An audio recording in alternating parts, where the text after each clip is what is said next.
So, this code is about calculator. At ito po yung enter your first number, enter your second number. Andito naman po siya kung paano nag-solve. And ito naman yung kung paano siya lalabas.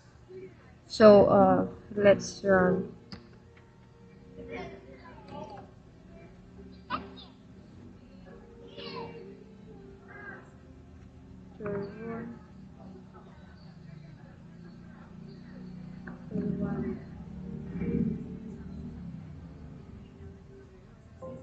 And yan.